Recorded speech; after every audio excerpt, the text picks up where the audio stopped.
প্রথমে দেখলাম যে প্রচুর দলীয় কর্মীরা আপনার কাছে এসে সমর্থনা দিচ্ছে, প্রত্যরা দিচ্ছে। প্রথমে যেটা জানতে চাইবো, এবং নারায়ণঘাট সাংগঠনিক জেলা যুবকেন্দ্র অনেক অসংখ্য কর্মীও সরাসরি দেখছি, তা যুব সভাপতি হওয়ার পর কেমন হয়েছে? দেখুন, সাংগঠনিক পদে নতুন কোনো বিষয় নেই। আমি বেশ কিছু বছর ধরে কাপলা প্লেয়ার্সদের রাজনীতির সঙ্গে যুক্ত, অনেক বড় বড় পদ আমি সামলেছি। সাংগঠনিক বিষয়ে কাজ করতে ভালো লাগে এবং তৃণমূল কংগ্রেসের শাখা সংগঠন, তৃণমূল যুব কংগ্রেসের সভাপতি হিসেবে রানাঘাট সাংগঠনিক জেলাতে নিযুক্ত হতে পেরে আমি নিজেকে কৃতজ্ঞ মনে করি এবং সর্বভারতীয় নেত্রী, আমাদের নেত্রী মাননীয়া মুখ্যমন্ত্রী মমতা ব্যানার্জি এবং আমার নেতা জননেতা সাংসদ অভিষেক ব্যানার্জিকে কৃতজ্ঞ, কারণ তারা ভরসা রেখেছেন।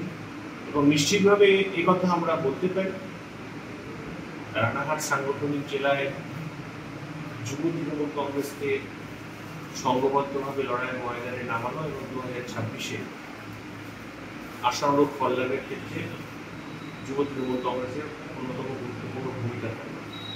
একদম রিপোর্টটা সরাসরি মতুয়া মুখ জেলার, একদম যেহেতু এই নদিয়া মতুয়া সম্প্রদায়ের প্রচুর মানুষ বসবাস করে, আর সেক্ষেত্রে সেই মতুয়া মুখ হিসাবে যুব প্রেসিডেন্ট মানে একটা উনিশের মাথা, সেক্ষেত্রে অনেকটা কি দল তাদের স্বীকৃতি হবে? দেখুন, দলের একটা প্রোটোকল থাকে, সাংগঠনিক গাইডলাইন থাকে, একটা সংবিধান থাকে, তার মধ্যে দিয়ে দলের সর্বভারতীয় নেত্রী মাননীয় মুখ্যমন্ত্রী মমতা ব্যানার্জি এবং জননেতা সাংসদ অভিষেক ব্যানার্জি সহ দলের উচ্চ নেতৃত্ব তারা যে ডিসিশন নিয়েছেন তাকে আমরা সর্বাগ্রে মান্যতা দিয়ে যুব তৃণমূল কংগ্রেসের যে কাজ, যুব সংগঠনকে আরও শ্রীবৃদ্ধি বাড়ানো, সংঘবদ্ধ করা, লড়াইয়ের ময়দানে নামানো, এবং একথা অস্বীকার করার জায়গা নেই যে রানাঘাট সাংগঠনিক জেলাতে আমরা বিধানসভা এবং লোকসভা ভোটে অনেকটাই পিছিয়ে রয়েছি বেশ কয়েক বছর ধরে। সেই জায়গাটা রিকভারি করা এবং তার জন্য যান প্রাণ দিয়ে যুব সমাজকে রাজনৈতিক ময়দানে মমতা ব্যানার্জির আদর্শে পা মেলানোর জন্য আমরা যা করার সমস্তটা করব। বাকি যে বিষয়টি আপনি বলছেন, মতুয়া সমাজের একজন সামান্য মানুষ, আমি একজন সামান্য ভক্ত সনাতনী সমাজে, নিশ্চিতভাবে তারা আমার সঙ্গে আছেন এবং তাদের সুখে দুঃখে আপদে বিপদে শুধু মতুয়া বা সনাতনী নয়, সমাজের সর্বস্তরের মানুষের জন্যই আমি চেষ্টা করি রাজনৈতিক ব্যক্তিত্বের উঠতে উঠতে। নিশ্চিতভাবে তারা আমাদের সঙ্গে থাকবে, কিন্তু যুব তৃণমূল কংগ্রেসের সভাপতি হিসাবে আমার যে কাজ আমার উপরে আরোপিত হয়েছে সেই কাজকে আমরা সর্বাগ্রে মান্য করি। একদম মতুয়া ভোট যেটা তৃণমূল কংগ্রেস মনে করে যে অনেকটাই এই জেলা থেকে চলে গেছে, তার কারণ বিগত আপনি বলেন যে অ্যাসেম্বলি ইলেকশনে কেড়েছিল, 2019 লোকসভা ইলেকশনে যদিও আপনি কোনো বিরোধী দলে ছিলেন সেই সময়, তখনও হেরেছিলেন। তো সব থেকেই আপনি রানাঘাট লোকসভা কেন্দ্রের তৃণমূল কংগ্রেসের একদম বিজেপি থেকে যোগদান করার পরে আপনি রানাঘাট লোকসভা কেন্দ্রে তৃণমূলের জয়ী হয়েছেন, এবং সেই লড়াইতে আমরা দেখেছি যে মতুয়ারা আলটিমেটলি জগন্নাথ সরকার যে ভোটে লিড দিয়েছে তাতে মতুয়ারা তার সঙ্গে আছে, সেটা অনেকটা দেখা গিয়েছে। আর সেই জায়গায় দাঁড়িয়ে উপনির্বাচনে আপনি আবার রানাঘাট দক্ষিণ বিধানসভা কেন্দ্র থেকে বিপুল ভোটে জয়যুক্ত করেছেন। আর কিন্তু কোথাও দেখছেন কোথাও কিন্তু ওই দলে কাজ করতে একরকম, মানে ওই দলের ভাবধারা একরকম ছিল, আর তৃণমূল কংগ্রেসের ভাবধারা একদম উল্টো। তা সেক্ষেত্রে এই দুই ভাবধারাকে ম্যাচ করে কাজ করতে কোনো রকম অসুবিধার সম্মুখীন হচ্ছে না? দেখুন, আপনার প্রথম প্রশ্ন, মতুয়ারা অবভিয়াসলি যারা ওপার বাংলা থেকে অত্যাচারিত হয়ে এপার বাংলাতে এসছে সর্বস্ব হয়ে, শুধু মতুয়ার নয়, উদ্বাস্তু সমাজ, তারা নিশ্চিতভাবে মনে করেছিলেন যে নাগরিকত্ব প্রদান এবং তাদের সুরক্ষার জন্য কেন্দ্রের জোট সরকার, সেখানে বিজেপি নরেন্দ্র মোদী বর্ষিয়ান হয়ে তাদের পাশে দাঁড়াবেন। এই সর্বৈব মিথ্যা অপধারণার মধ্যে 2024-এর লোকসভা নির্বাচনেও খেটে খাওয়া গরিব মানুষ, পিছিয়ে পড়া অংশের মানুষ, তারা সেই ভ্রান্ত ধারণার মধ্যেই বদ্ধ ছিলেন। তারা জগন্নাথ সরকারকে জেতায়নি, কারণ জগন্নাথ সরকারের রেপুটেশন দ্য ওস্ট। তারা বিজেপির হিন্দুত্ব এবং নরেন্দ্র মোদীর প্রতি একটা আশা ভরসা রেখে ভোট দিয়েছেন। কিন্তু তার পরপরই আমরা লক্ষ্য করেছি যে উপনির্বাচনে মতুয়ারাই ঢেলে আবার ভোট দিয়েছে। এক্ষেত্রে এই ব্যাপক যে পরিবর্তন অল্প সময়ের মধ্যে, তার অন্যতম কারণ 2024-এর সিএএ, সিটিজেনশিপ অ্যামেন্ডমেন্ট অ্যাক্ট, নাগরিকত্ব সংশোধনী আইন। সেখানে 7-8টি ডকুমেন্ট চেয়ে ওপার বাংলা থেকে এক কাপড়ে সর্বস্ব খুইয়ে পালিয়ে আসা অত্যাচারিত মানুষ, মতুয়া তথা সমস্ত উদ্বাস্তু মানুষ, তাদের নাগরিকত্ব চাওয়া হয়েছে। তাদের কাছ থেকে 7-8টি ডকুমেন্ট চাওয়া হয়েছে, যেটা দেওয়া সম্ভব নয়। সুতরাং মানুষ বুঝছেন যে বিজেপি এই শুভেন্দু সুকান্ত শান্তনুদের যে মিথ্যা অপপ্রচার, উদ্বাস্তু তথা সমস্ত মতুয়াদের নাগরিকত্ব তারা দেবেন, সেটা সর্বৈব মিথ্যা। উপরন্তু একথা বলা চলে যে বিজেপি 2003 সালে যখন জোট সরকারে ছিল, তখন সিটিজেনশিপ অ্যামেন্ডমেন্ট বিল, নাগরিকত্ব সংশোধনী বিল, যেটাকে কালাকানুন বলা হয়, যার এগেনস্টে বড়মা বীণাপাণি দেবী সহ অনেকেই অনশন করেছিলেন, আন্দোলন করেছিলেন। দীর্ঘ প্রায় 21 বছর মতুয়ারা আন্দোলন করেছে সমস্ত উদ্বাস্তু সমাজের নিঃশর্ত নাগরিকত্বের লক্ষ্যে। কিন্তু আলটিমেটলি বিজেপি 2024 সালে যে সিটিজেনশিপ অ্যামেন্ডমেন্ট অ্যাক্ট, নাগরিকত্ব সংশোধনী আইন দিয়েছে, তাতে নাগরিকত্ব পাওয়ার কোনো জায়গা নেই। মানুষ সেটা ধীরে ধীরে ধীরে ধীরে ধীরে ধীরে উপলব্ধি করছে। একদম দেখুন, বা উদ্বাস্তু সমস্যা গেল। দেখুন, রানাঘাট সাংগঠনিক জেলার যুব তৃণমূল কংগ্রেসের সভাপতি করে দেখুন যে তৃণমূল কংগ্রেসের সঙ্গে লড়াইটা ছিল আপনাদের, মানে ভারতীয় জনতা পার্টির প্রধান বিরোধী দল তৃণমূল কংগ্রেসের, সেক্ষেত্রে ভারতীয় জনতা পার্টি এবং তৃণমূল কংগ্রেসের চরম লড়াই কিন্তু এই লোকসভা থেকে রানাঘাট সাংগঠনিক জেলায় 2021 থেকে লক্ষ্য করা যাচ্ছে। তা সেই জায়গায় দাঁড়িয়ে আপনাদের যুব তৃণমূল কংগ্রেসের উইংসের প্রেসিডেন্ট, তৃণমূল কংগ্রেসের তৃণমূল যারা করে তাদের সংগঠনকে ভাটা করেছে, সেগুলো পাচ্ছেন আপনাকে কেন যুব সভাপতি হিসেবে নিশ্চিত করা তৈরি করবেন মেনে নেবেন? দেখুন, আমি এটুকু বলতে পারি একজন চিকিৎসক হিসাবে, একজন সমাজসেবী হিসাবে, যে পরিচয়টি সবার আগে আমি যে কাজটি করি সম্পূর্ণ দিয়ে করি।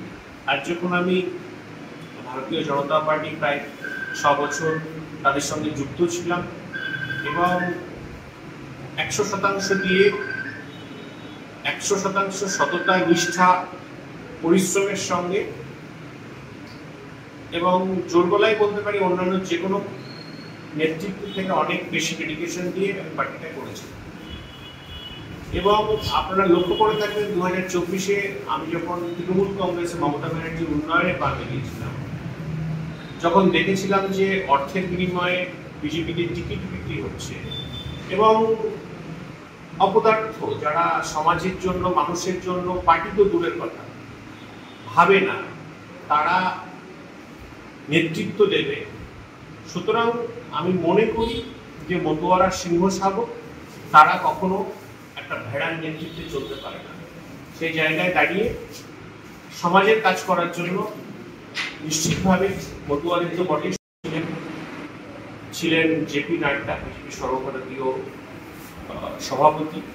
তারা নিশ্চিতভাবে একটি শব্দ আমার বিরুদ্ধে প্রয়োগ করতে পারেননি, কারণ কি আমার কোনো লুপহোলস নেই। আমি একটি পয়সা কারো থেকে নিয়ে খাইনি, বরং আমার সম্পূর্ণ কিছু দিয়ে আমি পার্টিটা করেছি।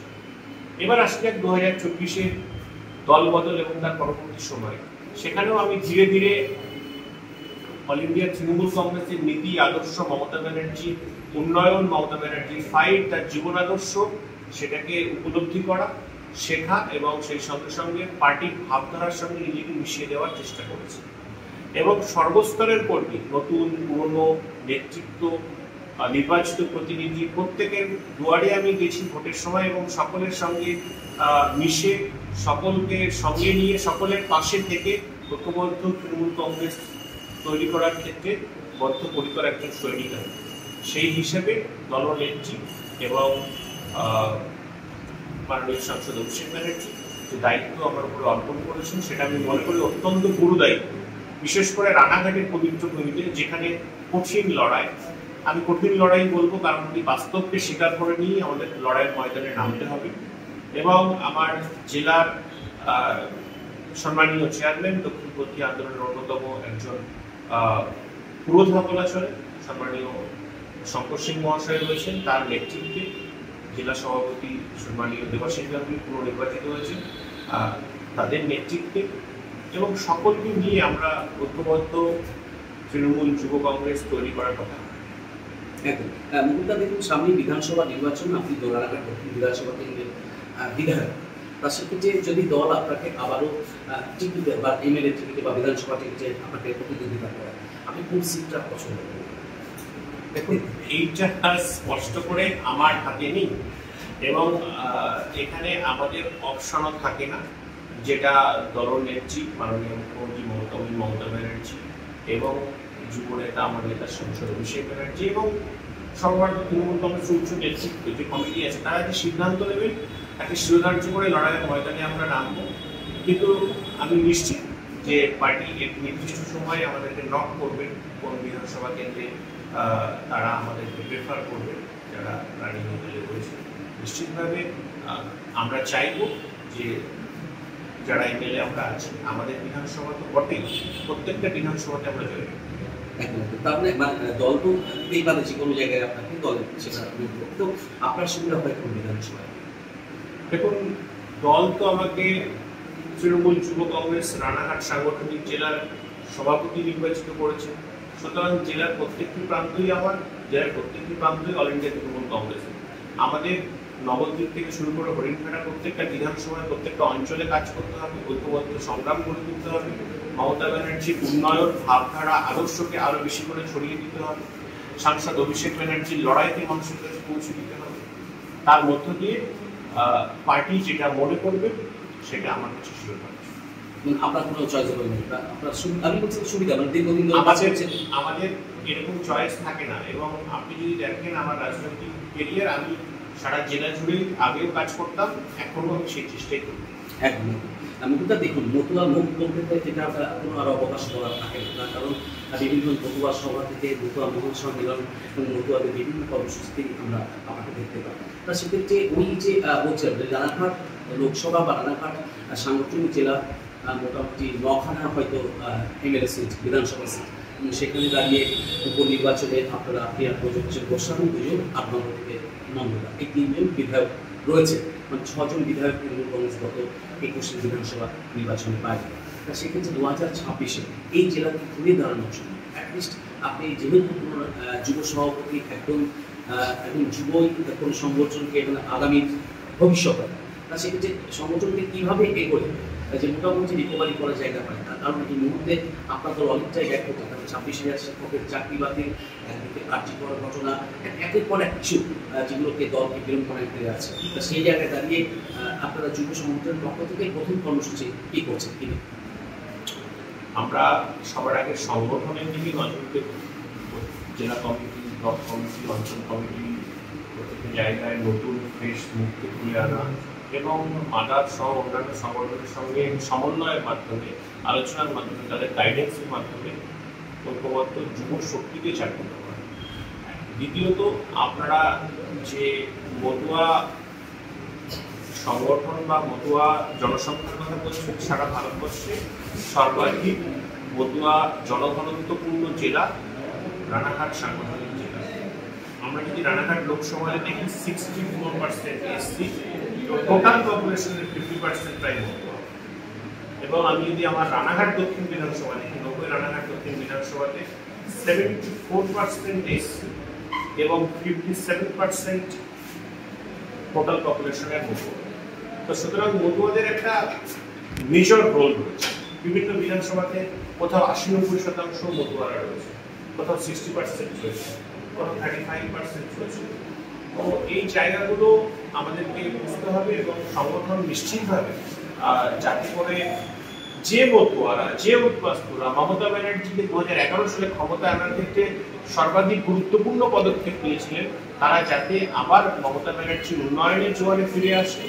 তারা যদি উপলব্ধি করতে পারেন যে ঠাকুরবাড়ির উন্নয়ন, ঠাকুরবাড়ি বড়মা বীণাপাণি দেবীর সমস্ত দায় দায়িত্ব, বড়মা বীণাপাণি দেবীর পরবর্তী সময়ে ঠাকুরবাড়িকে রাজনীতিতে গুরুত্ব দেওয়া, মমতাবালা ঠাকুরানী সহ প্রত্যেককে রাজনৈতিক ময়দানে আনা, শান্তনু ঠাকুরের পিতৃদেরকে, এবং আপনারা যদি দেখেন যে হরিচাঁদ ঠাকুরের জন্মতিথিকে মধুকৃষ্ণ ত্রয়োদশী সেই দিনে ছুটি ঘোষণা করা পশ্চিমবঙ্গে। আপনারা যদি দেখেন মধু আন্দোলনকে মাধ্যমিক স্তরের পাঠ্যপুস্তকে 2 পাতা জায়গা দেওয়া। আপনারা যদি দেখেন হরিগুলচাঁদ ইউনিভার্সিটি তৈরি করা, বিআর ঠাকুর কলেজ তৈরি করা, হরিচাঁদ গুলচাঁদ ঠাকুরের নামে উত্তরবঙ্গে সেতু তৈরি করা, স্টেডিয়াম তৈরি করা, প্রত্যেকটা কাজ, রাস্তাঘাট তৈরির কাজ, প্রত্যেকটা কাজ, সম্মান দেওয়ার কাজটা সারা ভারতবর্ষে শুধুমাত্র মমতা ব্যানার্জি তৃণমূল কংগ্রেস সরকার করছে। সেটা মমতা ব্যানার্জি যে উন্নয়ন সেটা সাধারণ মানুষ উপলব্ধি করছে। এবং নিশ্চিতভাবে একথা বলা যায় যে কেন্দ্রের বিজেপি সরকার মতুয়াদের একটি দাবিকেও মান্যতা দেয়নি এবং তাদের জন্য কিছু করেন। সেটা সাধারণ মানুষ ধীরে ধীরে উপলব্ধি করবে। একদম, আমি একটু সময় নেব না, প্রচুর কর্মীরা ওয়েট করছে। আমি শেষ প্রশ্ন আপনাকে করবো যে দেখুন জেলা সভাপতি পরিবর্তন হয়েছে, তার মানে জেলার প্রতিটি ব্লক, প্রতিটি টাউন জেলা কমিটি নতুন করে হবে। তা এই নতুন কমিটিতে বা ব্লক বা টাউন প্রেসিডেন্টের ক্ষেত্রে আপনি কোন বিষয়টা গুরুত্ব দিচ্ছেন? আপনি যেটা কথা বলতে বলেছেন যে অনেক নতুন বেশ গ্রুপ আপনি আনবেন, তা সেক্ষেত্রে কি বিষয়গুলো আপনারা গুরুত্ব দিচ্ছেন? দেখুন, যুব শক্তি, ছাত্র, যুব, মহিলা, এটা হচ্ছে পার্টির একটা ফান্ডামেন্টাল শক্তি। পরবর্তী সময়ে পরবর্তী জেনারেশন তৈরির ক্ষেত্রে, মাদারের পরবর্তী জেনারেশন তৈরির ক্ষেত্রে এই সংগঠনগুলির অন্যতম গুরুত্বপূর্ণ ভূমিকা থাকে অন্যান্য শাখা সংগঠনগুলির সঙ্গে সঙ্গে। সেক্ষেত্রে যারা, আমি যতদিন পার্টিতে আছি, লোকসভা নির্বাচন, পরে বিধানসভা নির্বাচন করেছি, আমি নিশ্চিতভাবে সেগুলোকে জাজ করব। যারা লড়াইয়ের ময়দানে আছে, লড়াই করে হেরে যাওয়া সেটা কিন্তু গৌরবান্বিত একটা কাজ, কিন্তু লড়াইয়ের ময়দানে না থেকে আমি যদি হেরে যাই তাহলে সেটা কিন্তু একটা পাপ বলে আমি মনে করি। তো যারা লড়াইয়ের ময়দানে আছেন তাদেরকে সর্বাধিক গুরুত্ব দেওয়া এবং মাদার সংগঠন, অন্যান্য সংগঠন প্রত্যেকের সঙ্গে বসে সমন্বয়ের মাধ্যমে ঐক্যবদ্ধ যুব শক্তিকে মমতা ব্যানার্জির আদর্শে জাগ্রত করাই হবে আমার মূল লক্ষ্য। ধন্যবাদ। আমরা কথা বলছেন ঢাকা দক্ষিণ বিধানসভা কেন্দ্রের বিধায়ক তথা ঢাকার সাংগঠনিক জেলার নবনিযুক্ত সভাপতি নতুন অধিকারী। একদম তিনি যেটা বললেন, অনেকগুলো বিষয়, গুরুত্বপূর্ণ বিষয় বললেন। একদিকে তিনি বললেন যে এই ঢাকার সাংগঠনিক জেলায় 50% বেশি মতুয়া বসবাস করেন, সেক্ষেত্রে মতুয়া ভোটটা এখানে সত্যি ফ্যাক্টর। তার পাশাপাশি তিনি বললেন যে যুব সংগঠন থেকে একদম নতুন ফ্রেশ এবং প্রত্যেকের সঙ্গে সমন্বয় রেখেই নতুন কমিটি ঘোষণা করবেন। সঙ্গে থাকুন, দেখতে থাকুন নতুন বাংলা।